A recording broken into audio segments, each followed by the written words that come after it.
हरतालिका तीज पर 5 प्रहर की होती है पूजा। मिट्टी के बनाए जाते हैं शिवलिंग। पति की लंबी आयु और सुखी दाम्पत्य जीवन के लिए सुहागिन महिलाएं 6 सितंबर शुक्रवार को हरतालिका तीज का व्रत रखेंगी। इस वर्ष हरतालिका तीज पर रवि योग, शुक्ल योग के साथ हस्त नक्षत्र व चित्रा नक्षत्र का संयोग बन रहा है, जो बहुत शुभ माना जा रहा है। इस दिन महिलाएं निर्जला व्रत रखकर माता पार्वती और भगवान शिव की विधिवत पूजा करती हैं। पूरे दिन पूजा दान करने के बाद प्रदोष काल में पूजा करती हैं।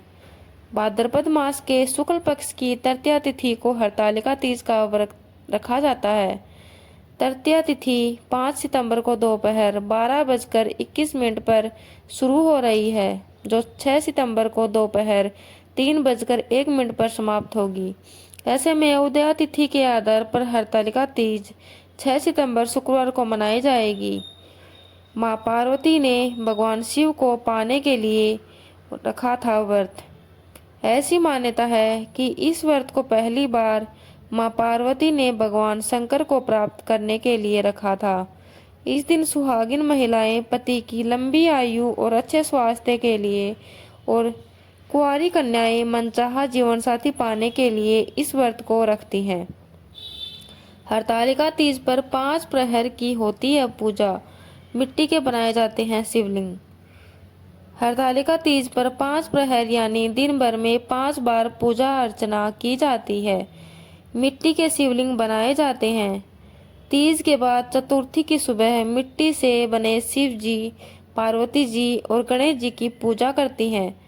पूजा के बाद नदी, तालाब या किसी अन्य जल स्रोत में इन मूर्तियों का विसर्जन किया जाता है। इस पूजा के बाद दान पुण्य किया जाता है और फिर महिलाएं अन्न जल ग्रहण करती हैं। हरतालिका तीज से जुड़ी पौराणिक मान्यताएं। तीज यानी तृतीया तिथि की स्वामी देवी पार्वती है। हरतालिका तीज व्रत के संबंध में पौराणिक मान्यता है कि सबसे पहले देवी पार्वती ने ही यह व्रत किया था।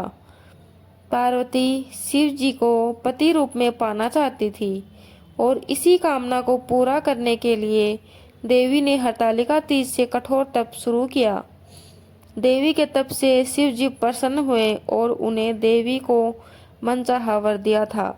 इसके बाद पार्वती और शिव जी का विवाह हुआ था।